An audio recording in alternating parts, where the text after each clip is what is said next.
Rebel Walk post-game report. What's going on, y'all? I'm Daylan Flowers. So good to see you. Ole Miss defeats number 13 Oklahoma 34-26 in Norman.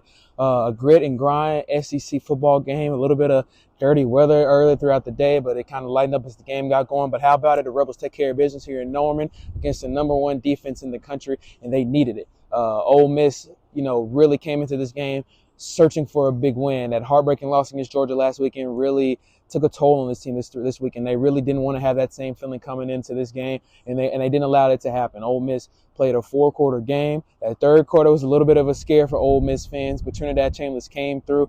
This Ole Miss defense stepped up really big today too, and those were the key factors. I thought that Trinidad Chambers had a lot of great moments with his arms, but his legs were key, especially on third down today. And I don't want to take away from Kewan Lacey as well. 2 touchdowns on the ground, and he delivered moment after moment for Ole Miss as he's done this season, breaking tackles, finding the end zone, and a lot of his tight ends, Trace Bruckler, Daquan Wright, Luke Hass, finding the blocks to make him open as well. Shout out to those guys, and Trace Bruckler for hauling in his first touchdown of the season. Another great game for the Ole Miss offensive line. They've done fantastic.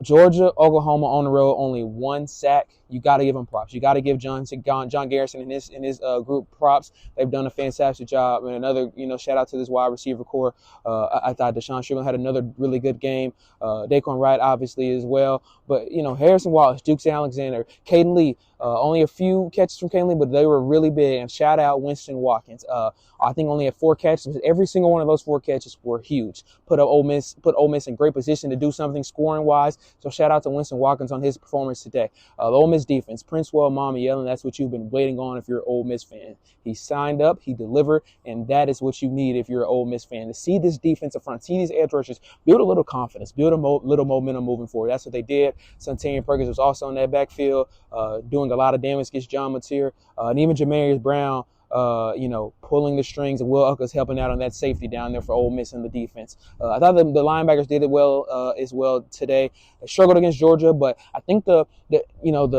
presence of Andrew Jones is really needed for Ole Miss today. You haven't seen him much this season. You saw him in a few drives last week against Georgia, and he was key in those moments. I mean, he played some big tackles, and he was all over the field today as well. And Kapina Gushkin, I know he got beat early against Isaiah Satangi, but he didn't let that faze him, and he played really well. A much-needed win for Ole Miss and Lane Kiffin. A statement win, a resume win to continue building the college football resume that they need to get into the playoffs at the end of the season. They did a fine dandy job here against Oklahoma. This is Oklahoma team that John Mateer, before he was injured, was rolling, and, one of the Heisman favorites, the number 1 total defense in the country. They were effective in the red zone this season. The Ole Miss defense really stepped up. You have to give Pete Golding and his staff props for turning around what was an abysmal performance against Georgia last weekend. So you have to give the Ole Miss defense props. And I thought Oscar Bird did a really good job with field position, and Lane Kiffin relying on his kicker, Lucas Carnero, this weekend as well. Really huge moments, but think about this. First row ranked win for Ole Miss since last season at South Carolina. But how many of those moments were scary for Ole Miss fans? A lot of those third down calls, a lot of those fourth down calls, Lane Kiffin gets paid the big bucks for a reason.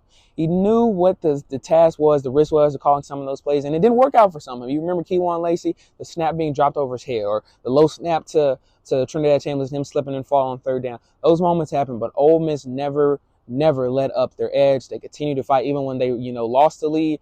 Ole Miss really found a way to win, and that's what you have to do in the SEC. That's what you have to do if you want to be a college football playoff team, and that's what Ole Miss did here today, Norman, Oklahoma. Signing out, Ole Miss 34, Oklahoma 26, in a really, really battle of 2 great teams and 2 SEC football teams that kind of show what SEC football is all about. Ole Miss rolling on 7-1, see what they can do for the rest of the season. Signing out, I'm Daylan Flowers, y'all. Take care.